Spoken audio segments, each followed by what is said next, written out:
Smart money concept का एक बहुत ही इंपॉर्टेंट टॉपिक और एक बहुत ही इंपॉर्टेंट स्ट्रेटेजी जिसे आप इस वीडियो में सीखने वाले हो। और मैं आपको स्टार्टिंग में ही बता देता हूं कि ये जो स्ट्रेटेजी है बहुत ही ज्यादा इजी है और साथ ही में बहुत ही ज्यादा प्रॉफिटेबल भी है।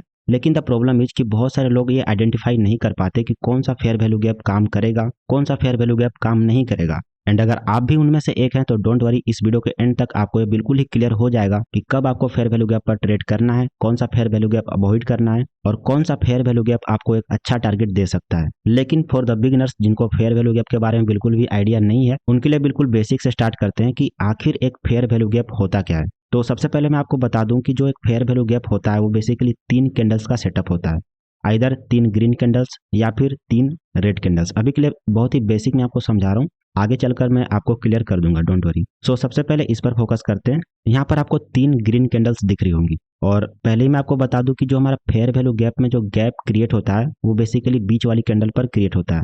तो जो सबसे इंपॉर्टेंट कैंडल होने वाली है वो हमारी बीच वाली कैंडल होगी। हमें फोकस क्या करना है कि जो प्रीवियस कैंडल यानी जो पहली कैंडल है उसका जो हाई है ये वाला, ऑब्वियसली आपको पता होगा। तो अगर इसको हम लोग आगे एक्सटेंड करते हैं कुछ इस तरीके से, तो आप देख सकते हो कि इसने बीच वाली कैंडल का इतना पार्ट कवर कर दिया। तो इसको हम लोग थोड़ा डार्क कर देते हैं। बात करें अगर थर्ड कैंडल की, तो इसका जो लो है, ठीक है, इसके लो को अगर हम लोग पीछे एक्सटेंड करते हैं तो आप देख सकते हो कि इसके लो ने या फिर बोलो इस पूरे कैंडल ने बीच वाली कैंडल का इतना पार्ट कवर कर दिया। तो इसको भी हम लोग थोड़ा डार्कर शेड में कर देते हैं। अब आपको दिख रहा होगा कि बीच वाली जो कैंडल है उसका केवल इतना ही पार्ट बचा हुआ है। क्यों? क्योंकि पिछली कैंडल ने इसको इतना कवर कर दिया और अगली कैंडल ने इसको इतना कवर कर दिया, और जो बीच वाला पार्ट बचा हुआ है वो है हमारा एक गैप।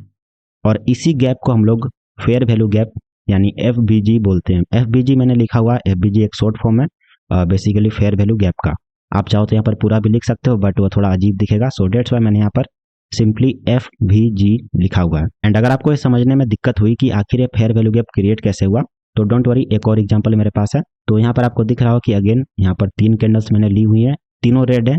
जैसा मैंने बताया स्टार्टिंग में कि हमें फोकस करना है बीच वाली कैंडल पर कि उसमें कितना गैप बचा हुआ है। कहने का मतलब है कि सबसे पहले इधर से स्टार्ट करते हैं, लास्ट वाली कैंडल से। सो इसके हाई को अगर हम लोग पीछे एक्सटेंड करते हैं तो आप देख सकते हो कि इसने बीच वाली कैंडल को इतना कवर कर दिया। सो अगेन हम लोग इसको डार्क कर देते हैं कुछ इस तरीके से।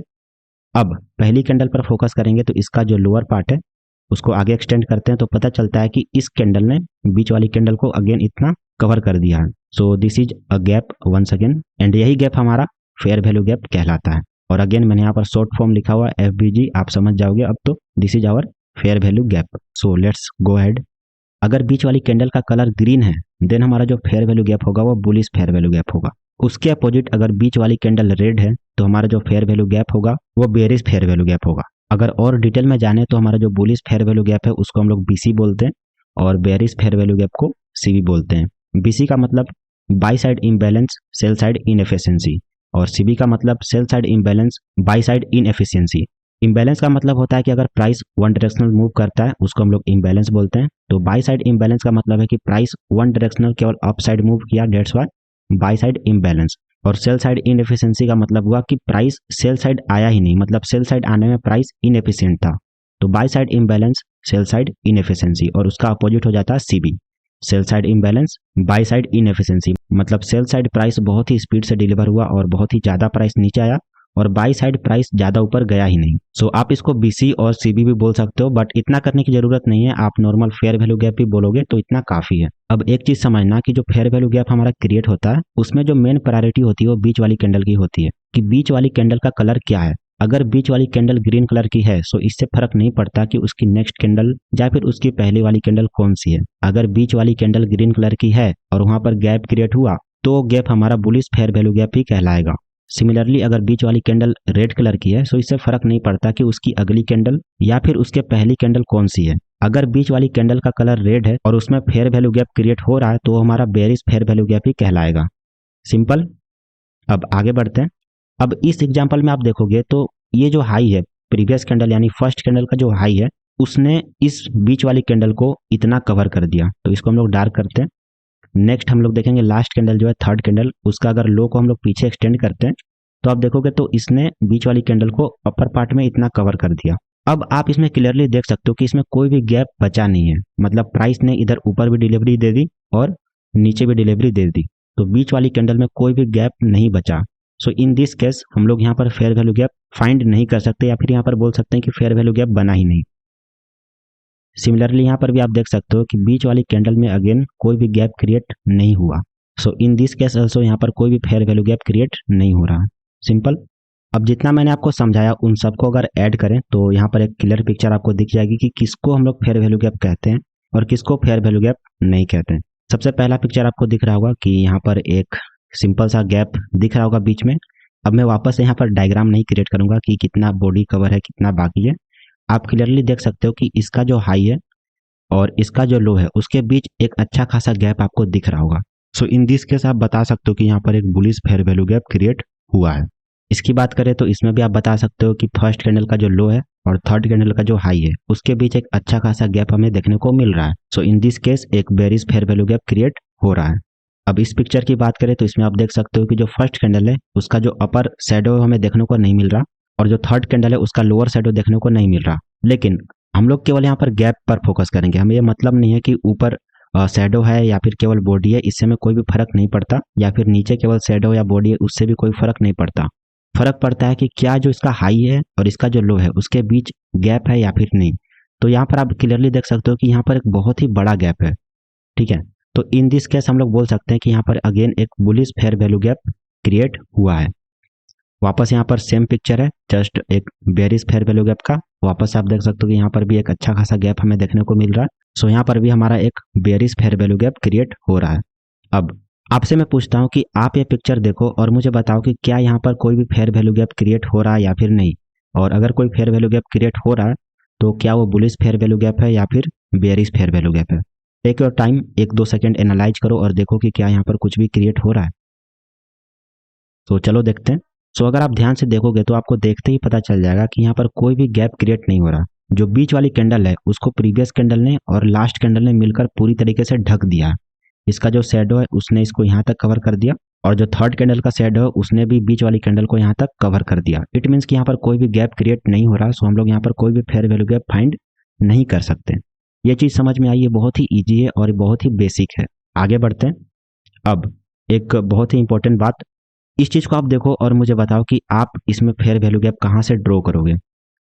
पहले इस पर देखो, ये बुलिश फेयर वैल्यू गैप आप बनाने की कोशिश करो कि आप यहाँ पर कैसे फेयर वैल्यू गैप क्रिएट करोगे।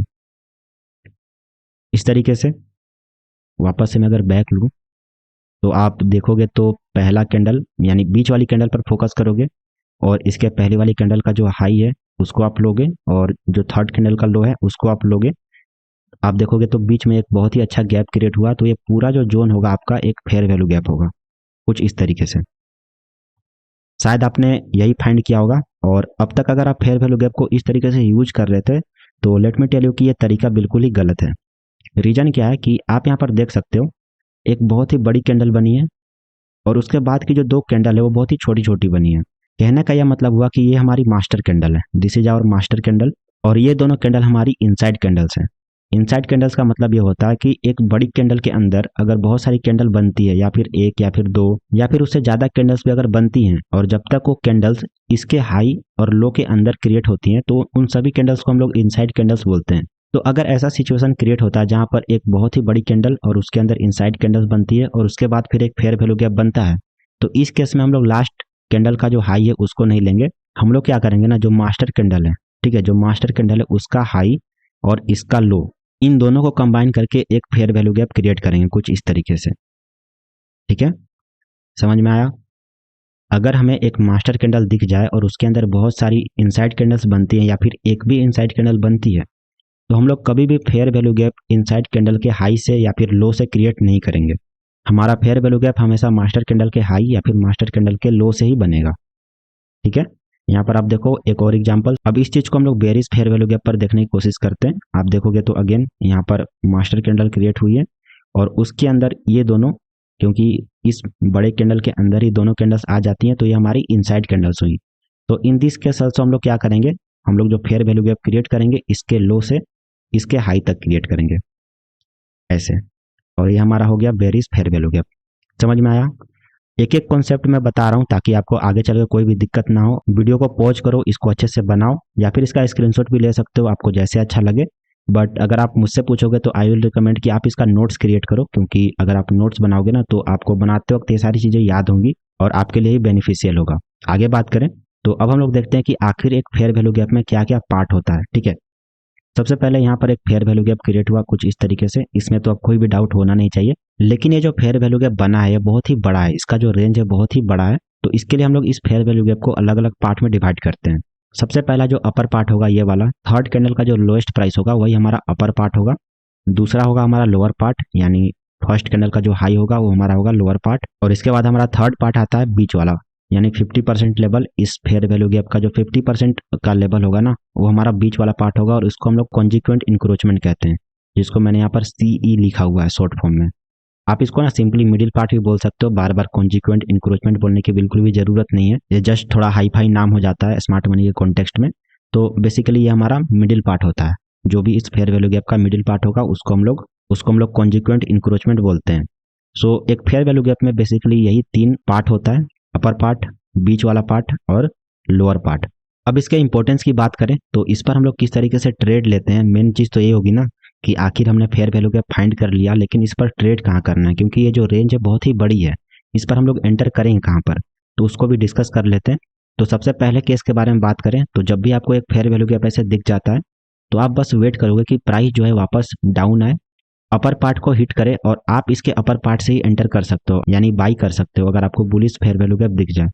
सिंपली आप यहाँ पर बाई करोगे, आपका जो स्टॉप लॉस होगा बीच वाली कैंडल का लोएस्ट पार्ट होगा, सबसे सेफ स्टॉप लॉस यही हो सकता है। या फिर आप जो फेयर वैल्यू गैप है उसके नीचे भी अपना स्टॉप लॉस लगा सकते हो, लेकिन वो उतना सेफ नहीं होगा, क्योंकि कुछ कुछ केसेस में क्या होता है ना कि प्राइस नीचे आता है और इसका लोअर पार्ट भी ब्रेक करता है, फिर वापस ऊपर चला जाता है।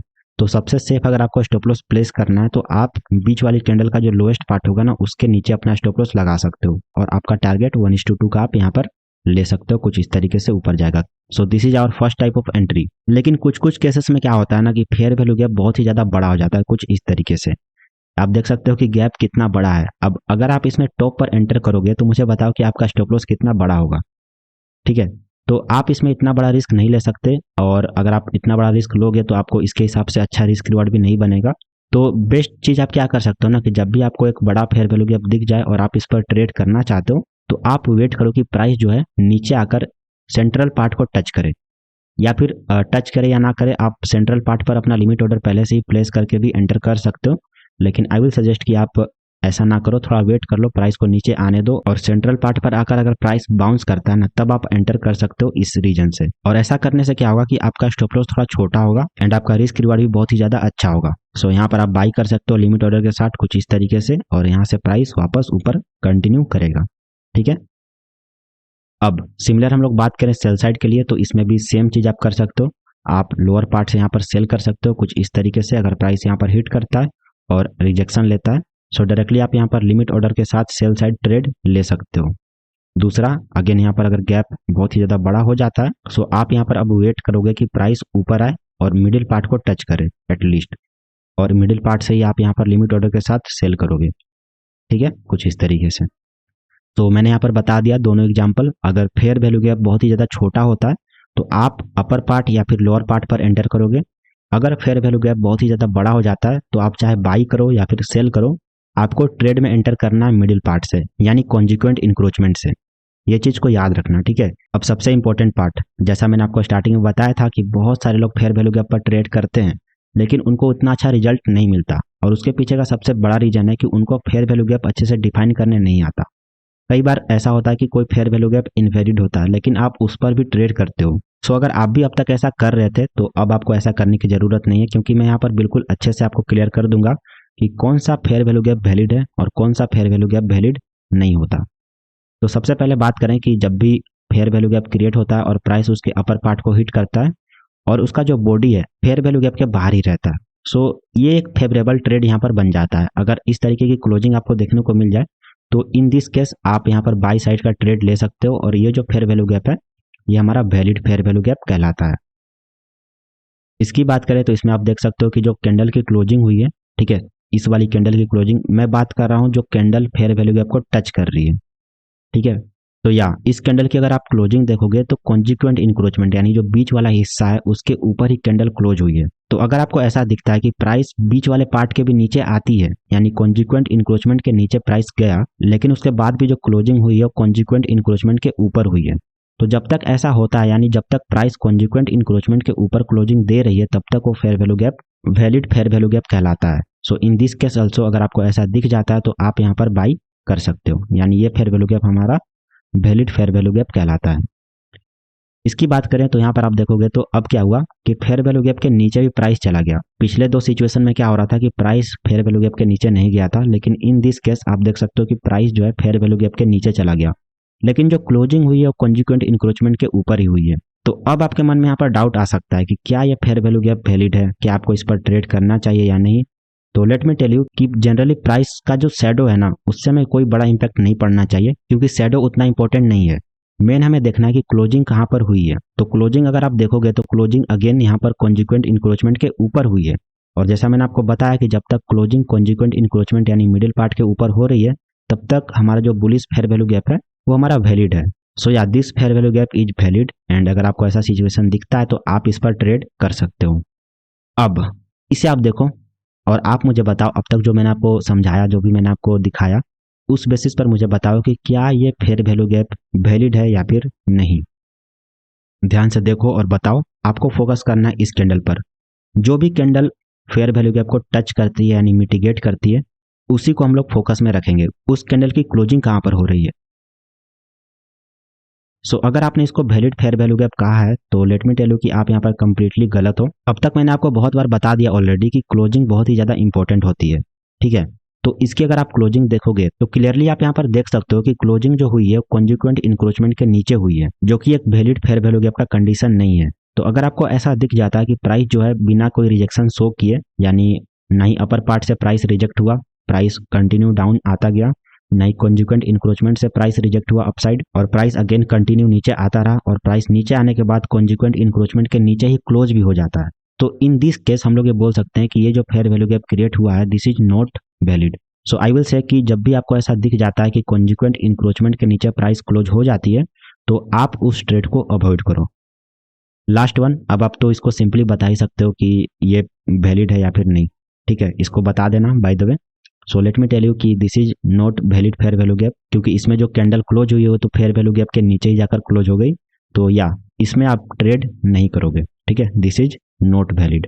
और अब तक जो मैंने आपको दिखाया ये सारा बुलिश फेयर वैल्यू गैप का एग्जाम्पल था। तो अब हम लोग बात करते हैं बेरिश फेयर वैल्यू गैप के बारे में। और बेरिश फेयर वैल्यू गैप में हमें यह देखना है कि जो प्राइस है वो कॉन्जिक्वेंट इंक्रोचमेंट यानी जो फेयर वैल्यू गैप है उसके मिडिल पार्ट के ऊपर जाकर क्लोज नहीं होना चाहिए। जब तक क्लोजिंग उसके नीचे हो रही है तब तक वो फेयर वैल्यू गैप हमारा वैलिड है। सो फर्स्ट केस की बात करें तो इसमें आप देख सकते हो कि जो क्लोजिंग हुई है वो तो फेयर वैल्यू गैप के नीचे ही हो गई, so this is our valid fair value gap.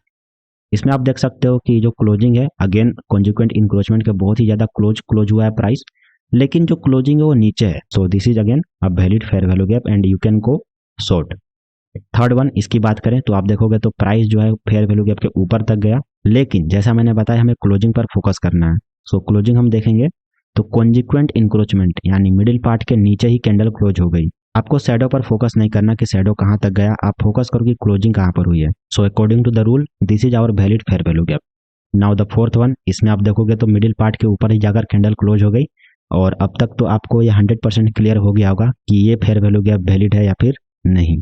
सो या आप सही हो, इस वक्त ये एक वैलिड फेयर वैल्यू गैप नहीं है, क्योंकि प्राइस जो है मिडिल पार्ट के ऊपर जाकर क्लोज हो गया। इट मीन्स कि हो सकता है कि बाइंग प्रेशर यहाँ पर बहुत ही ज़्यादा है और ये जो नेगेटिव यानी bearish fair value gap create हुआ है वो शायद काम ना करे। नाउ द लास्ट वन, सो अब तो इसमें कोई डाउट होना नहीं चाहिए मेरे ख्याल से, जितना मैंने एग्जाम्पल दिखाया है अगर आपने हर एग्जाम्पल को अच्छे से सुना, अच्छे से देखा, तो आप यहाँ पर अब ऑफकोर्स ये बता सकते हो कि ये फेयर वैल्यू गैप हमारा वैलिड फेयर वैल्यू गैप है या नहीं। सो या this is not a valid fair value gap, और आप इस पर ट्रेड नहीं कर सकते क्योंकि प्राइस जो है कॉन्जिक्वेंट इंक्रोचमेंट के साथ साथ फेयर वैल्यू गैप के ऊपर ही जाकर क्लोज हो गया, ठीक है। ओके, सो अब हम लोग कुछ एग्जाम्पल्स देख लेते हैं कि आप किस तरीके से चार्ट पर फेयर वैल्यू गैप फाइंड कर सकते हो और उस पर किस तरीके से आप ट्रेड कर सकते हो। सो सबसे पहले आप इस चार्ट को देखो और मुझे बताओ कि क्या आपको यहाँ पर कोई भी फेयर वैल्यू गैप दिख रहा है। अगर मैं आपको दिखाने की कोशिश करूँ तो यहाँ पर आप ध्यान से देखो ये एक रेड कैंडल है, उसके बाद एक बहुत बड़ी ग्रीन कैंडल बनी है और उसके बाद वापस से एक ग्रीन कैंडल बनी है। सो अब हम लोग फोकस करते हैं कि क्या पहले कैंडल के हाई और तीसरे कैंडल के लो के बीच कोई भी गैप क्रिएट हो रहा है क्या। तो आप यहाँ पर क्लियरली देख सकते हो कि यहाँ पर बहुत ही ज़्यादा गैप क्रिएट हो रहा है। तो हम लोग क्या करेंगे ना, रेक्टेंगल टूल लेंगे, पहले कैंडल के हाई पर क्लिक करेंगे और थर्ड कैंडल के लो पर क्लिक करेंगे और फिर इसको आगे एक्सटेंड कर देंगे इस तरीके से। इसको मैं नेम दे देता हूँ फेयर वैल्यू गैप। तो यहाँ पर हमारा फेयर वैल्यू गैप क्रिएट हो रहा है। हाँ, एक चीज़ और मुझे बताना कि ये फेयर वैल्यू गैप बुलिश है या फिर बेयरिश है। सो इसके लिए हम लोग देखेंगे कि बीच वाली कैंडल का कलर क्या है। सो यहाँ पर ग्रीन कलर की कैंडल बनी है, so this is our bullish fair value gap. और इस फेयर वैल्यू गैप के ट्रेड में एंटर करने के लिए हमें क्या करना होगा कि पहले हम लोग वेट करेंगे कि प्राइस ऊपर जाकर वापस नीचे आना कंटिन्यू करें, मतलब एक छोटा सा पुल बैक ले और एटलीस्ट इस फेयर वैल्यू गैप का जो अपर पार्ट है उसको टच करे। और जैसे ही प्राइस इस फेयर वैल्यू गैप के अपर पार्ट को टच करता है तो आप चाहो तो वहाँ पर लिमिट ऑर्डर के साथ एंटर कर सकते हो, लेकिन वो थोड़ा सा रिस्की होगा। सेफ प्ले अगर आप करना चाहो और एक अच्छे कन्फर्मेशन के साथ अगर आप एंटर करना चाहो तो आप कैंडल के क्लोज होने के बाद एंटर कर सकते हो। हमें फोकस करना है कि जिस कैंडल ने इस फेयर वैल्यू गैप को टच किया उसकी क्लोजिंग कहाँ पर हो रही है। अगर क्लोजिंग फेयर वैल्यू गैप के बाहर हो रही है और उस कैंडल का शैडो फेयर वैल्यू गैप के अंदर है तो आप उस पर एंटर कर सकते हो after the closing of the candle. वहीं पर अगर मान लो ना ये कैंडल क्लोज हो जाती है फेयर वैल्यू गैप के मिडिल पार्ट के नीचे, ठीक है, जो इसका 50% का पार्ट है, यहाँ पर आपको डॉटेड लाइन दिख रहा होगा बीच में। सो इसके नीचे अगर कैंडल क्लोज हो जाती तो आप इस पर ट्रेड नहीं करते। अब इस कंडीशन में आप देखोगे तो कैंडल जो है फेयर वैल्यू गैप के बाहर क्लोज हुई है और इसका जो शैडो है वो फेयर वैल्यू गैप के अंदर ही है।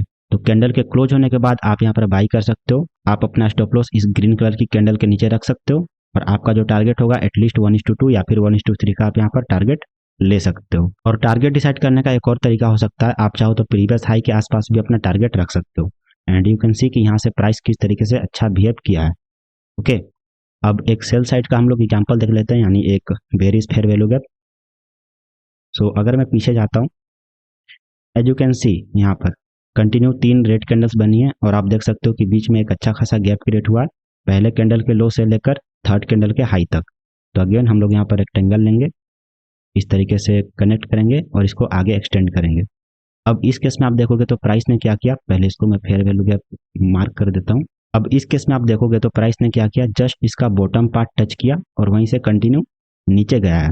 तो आप इस तरीके से भी एंटर कर सकते। जैसे ही ये कैंडल, मेन कैंडल ये है जिसने फेयर वैल्यू गैप को टच किया, ठीक है, हम लोग उस पर फोकस करेंगे। उसकी क्लोजिंग आप देखोगे तो बाहर ही हुई है और जो शैडो है एटलीस्ट फेयर वैल्यू गैप को टच कर रहा है। तो जैसे ही ये कैंडल क्लोज होती है आप इस पर सेल कर सकते हो। आपका स्टॉप लॉस इस कैंडल के हाई के ऊपर हो जाएगा और आपका टारगेट यहाँ पर 1:2 या फिर आप अपने हिसाब से ले सकते हो या फिर इसको भी टारगेट कर सकते हो जो कि लो है ये, ठीक है। तो इस तरीके से आप फेयर वैल्यू गैप पर ट्रेड कर सकते हो। Okay, so this is it for the session. Fair value gap मैंने आपको अच्छे से समझा दिया, but let me tell you this कि आप इसको और भी ज़्यादा पावरफुल वे में यूज कर सकते हो अगर आप इसके आगे कॉन्सेप्ट को जान जाते हो और उन कॉन्सेप्ट को आप इस फेयर वैल्यू गैप के साथ कंबाइन करके आप अपना एक खुद का बहुत ही पावरफुल ट्रेडिंग सेटअप क्रिएट कर सकते हो। एंड एक सेशन में उतना सारा कवर कर पाना बिल्कुल भी पॉसिबल नहीं था। आप ऑलरेडी देख सकते हो कि वीडियो जो है 20 मिनट से ऊपर की बन चुकी है, तो मैंने सोचा कि इसको मैं 2 पार्ट में बांट दूंगा। अब नेक्स्ट पार्ट में हम लोग क्या देखने वाले हैं, मार्केट स्ट्रक्चर शिफ्ट। इसको मैं समझाऊंगा कि मार्केट स्ट्रक्चर शिफ्ट क्या होता है, बेसिकली मार्केट किस तरीके से बिहेव करता है वो भी हम लोग समझेंगे। उसके बाद हायर टाइम फ्रेम इन्फ्लुएंस, मतलब हायर टाइम फ्रेम का क्या इन्फ्लुएंस होता है फेयर वैल्यू गैप के ऊपर और किस तरीके से आप फेयर वैल्यू गैप को हायर टाइम फ्रेम के साथ कंबाइन करके स्मॉलर टाइम फ्रेम पर अच्छे से ट्रेड कर सकते हो, उसको मैं बताऊंगा। Next is inversion fair value gap, एक बहुत ही इंपॉर्टेंट कंसेप्ट। जब भी एक फेयर वैल्यू गैप फेल होता है, मान लीजिए आपने उस पर ट्रेड किया and due to some reason आपका वो ट्रेड फेल हो जाता है, यानी फेयर वैल्यू गैप फेल हो जाता है, तो किस तरीके से आप उस पर वापस से ट्रेड कर सकते हो, उसको और अच्छे तरीके से यूज कर सकते हो, वो हम लोग जानेंगे। And at last when to enter and when to avoid. Basically fair value gap बहुत ही ज़्यादा क्वांटिटी में फॉर्म होता है चार्ट पर। आप अगर अभी भी जाकर देखोगे तो चार्ट पर आपको अनलिमिटेड फेयर वैल्यू गैप्स दिख जाएंगे, लेकिन किस फेयर वैल्यू गैप पर एंटर करना है, किस फेयर वैल्यू गैप को अवॉइड करना है, ये बहुत ही ज़्यादा इंपॉर्टेंट हो जाता है। एंड अगर आप इस चीज़ को करेक्ट नहीं कर पाते हो तो लेट मी टेल यू कि आप भले ही कितने अच्छे से फेयर वैल्यू गैप को एनालाइज कर लो, कितने अच्छे से उस पर ट्रेड कर लो, आप लॉन्ग टर्म में बड़ा प्रॉफिट नहीं बना पाओगे, क्योंकि एट द एंड आपको कुछ सिलेक्टेड फेयर वैल्यू गैप पर ही ट्रेड करना होगा अगर आपको बड़ा पैसा बनाना है तो। सो या नेक्स्ट वीडियो में हम लोग इन सारी चीज़ों को कवर करेंगे बहुत ही अच्छे तरीके से। और अगर बात करें इस वीडियो की, सो अगर आपको वीडियो पसंद आया हो, आपको वीडियो इन्फॉर्मेशनल लगा हो, तो मेक श्योर करना कि वीडियो को लाइक कर देना और अगर आपको इसके आगे का ये कंसेप्ट सीखना है, सारी चीज़ें जाननी है, तो इसके लिए आप चैनल को सब्सक्राइब कर देना। और हाँ, याद से बेल आइकन दबा देना, क्योंकि बहुत सारे लोगों ने बेल आइकन ऑन नहीं कर रखा, तो उनको जो है वीडियो का नोटिफिकेशन नहीं जाता। तो आप जो एक बार चेक कर लेना कि आपने सब्सक्राइब करने के बाद नोटिफिकेशन ऑन किया है या फिर नहीं। Okay, so that's it. Thank you for your time. I will meet you in the next video. Till then, bye bye and take care.